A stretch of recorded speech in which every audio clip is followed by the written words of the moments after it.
Hey guys, welcome to the AdFix. In this video, we are going to discuss about the jQuery, and this is the third chapter, last but one of the jQuery playlist. And in this chapter, we are going to discuss about manipulating the CSS and the box model and the dimensions, transposing and ancestors, descendants, siblings, and the filter. Well, coming to the first one, manipulating the CSS. Well, in the manipulating CSS, we have four methods. Well, using this method, we can able to change the CSS, we can able to add the CSS, and we can able to remove the CSS. Yes, we can able to do a lot with the styling of the HTML.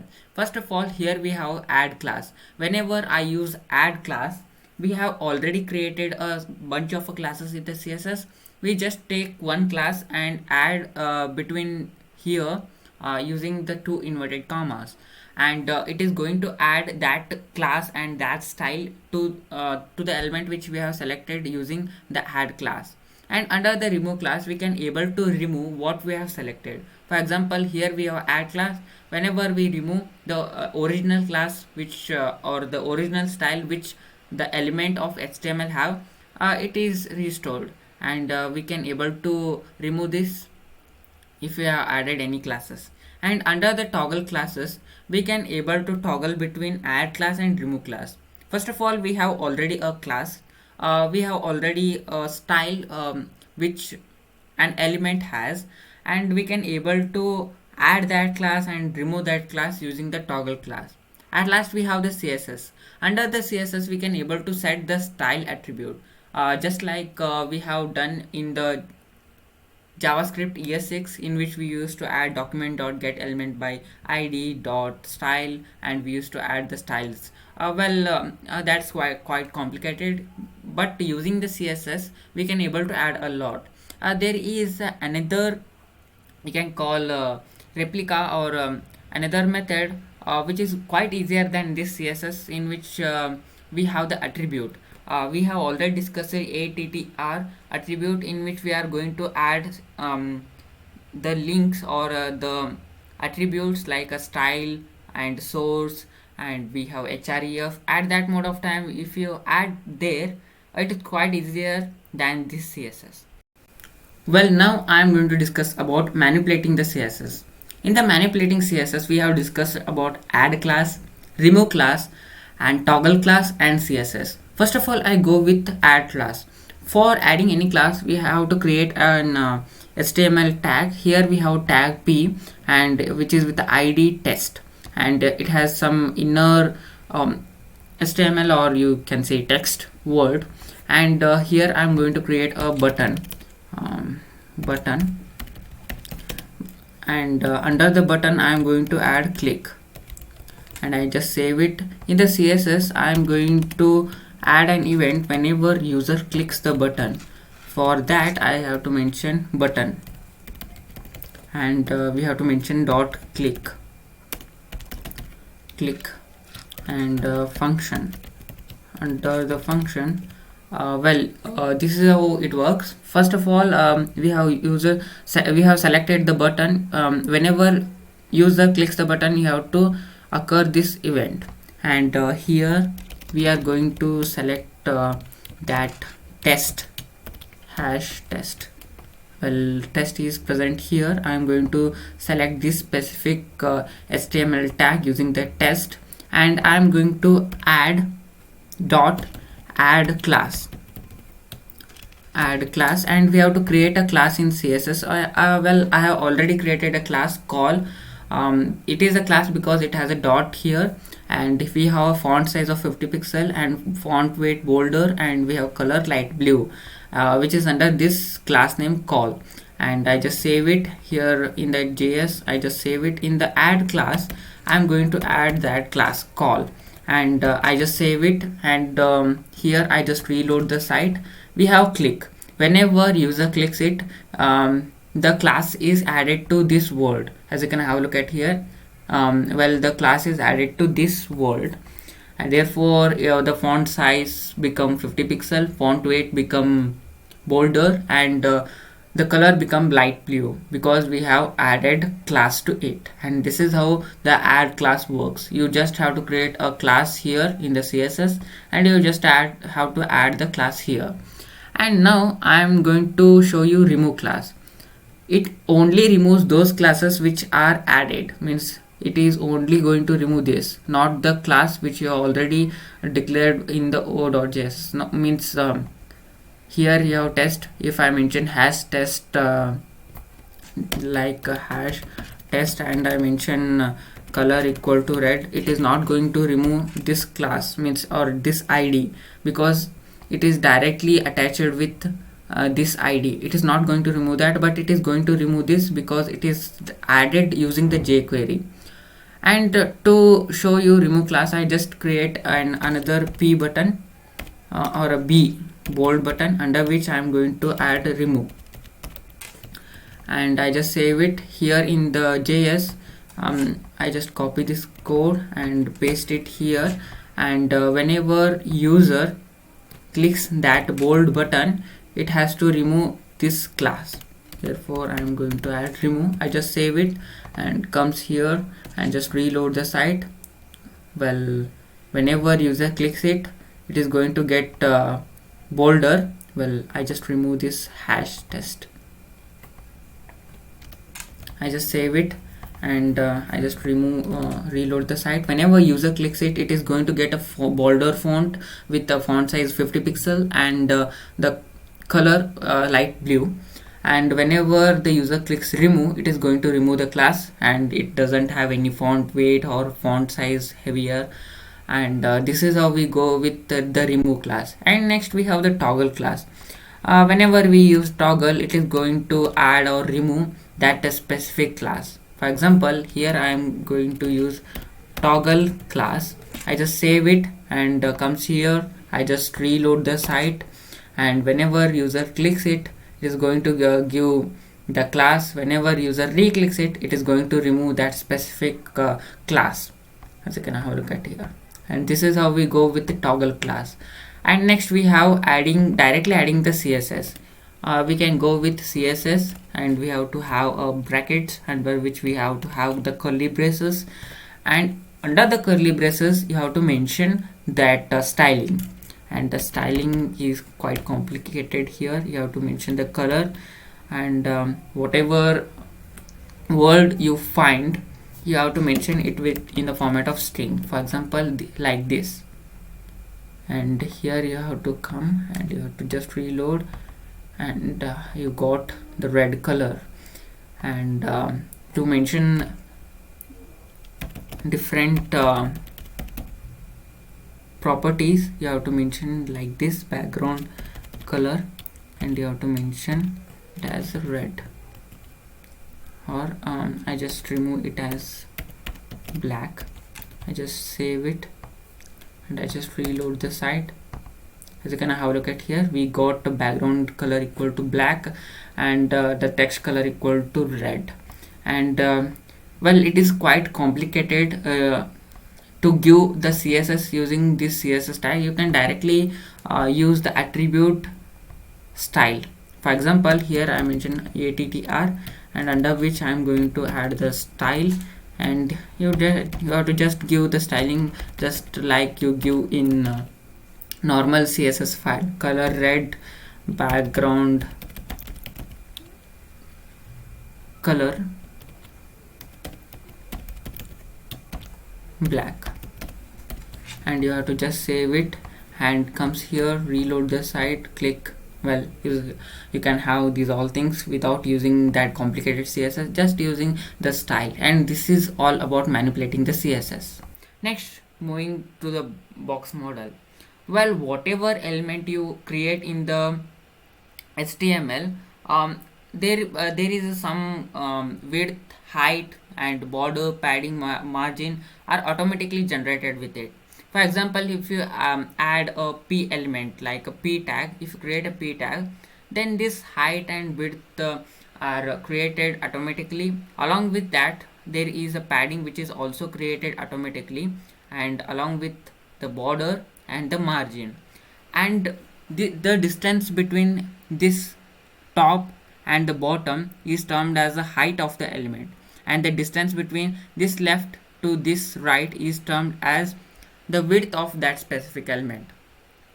And from this distance means here we have padding from this top to this bottom, it is termed as inner height. This is inner height, and from this to this it is inner width. From this border top to this border bottom it is termed as outer height, and from this border left to this border right it is termed as the outer width. And you have to remember it because we are going to discuss it in upcoming presentation. Next, here we have the dimension. As I already discussed, what is width, what is height, inner height, outer height. While using these methods we can able to find the width and we can able to add the width.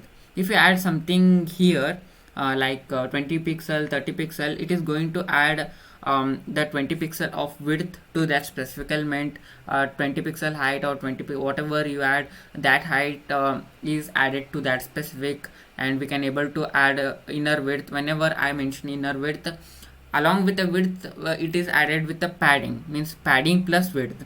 Inner height, padding plus height. Outer width, padding plus border plus width. Outer height, padding plus border plus height. And we can able to get the width, we can able to get the height, we can able to add the width, add the height. And I am going to discuss these all things in the VS Code. Well, now I am going to discuss about the dimensions in the jQuery. Dimensions which include the width, height, inner height, outer width and outer height. First of all, going with the width. In the width we can able to add the width and we can able to find what is the width of a specific element. For example, here I have already created a div. As you can have a look at here, we have the div, and in the CSS I have gave a width of 100 pixel to it. As you can have a look at here, we have the width. In the JS I am going to get the width of that specific element, and I am going to assign it with the variable let t equal to the width of the div, and I am going to alert the the width of it. I just save it, and here in the HTML, when I just open it in default browser, as you can have a look at here, it is going to give us the alert of it. Whenever I just click it, it is going to give the 100, means it has a width of 100 pixel. As you can have a look at there, in the CSS I have gave the width of that specific element as 100 pixel, and this is how we go with it. And next we can able to set the width of that div using that same width method, in which we will remove these all things. Under the width, under the format of a string, we can able to add the width. Well, I add 200 pixel, and here in the CSS I am going to give the border as 1 pixel so that we can able to watch how the width is increasing. Therefore I am going to give the border as 1 pixel solid black, and I just reload the site. As you can have a look at here, we have some 100 pixel of a width which is with the black border, when I click it, it becomes a 300 pixel, and this is how we change the width of a specific HTML element using this width method. Next we have the height. Well, I just undo everything, and I am going to mention the height here instead of the width, which is going to get the height of the specific element. And I remove this width. I am going to add a height here, and I just save it. I just reload the site. As you can have a look at here, we have a lot of width and we have only small amount of height around 100 pixel. Whenever I click it, it is going to give us the height as 100 pixel. Here we have the 100 pixel, and this is how we go with the height method. Next we are going we can also able to add the height using this height method, in which we are going to remove these all things, and under the format of string I'm going to mention the height of that div as a 600 pixel, and I just reload the site. Whenever I click that specific button, it is going to give us the height. As you can have a look at here, we have a lot of we have almost around 900 pixel, or sorry, 600 pixel of a height. And this is how we go with the height method. When I'm discussing about the inner height, well, as you know, inner height is a mixture of a width, or a addition of a width and the padding. Therefore, I'm going to add some extra padding here. Padding around 10 pixel, as you can have a look at here. Well, I, 20 pixel of a padding. And here in the JS, I'm going to add, I'm going to select that specific div, and I am going to add the inner height. Or let's say first time we are going to discuss about the width. Therefore I am going to add the inner width. Here I am going to assign that specific thing to a variable. Next I am going to alert that variable, and that's all.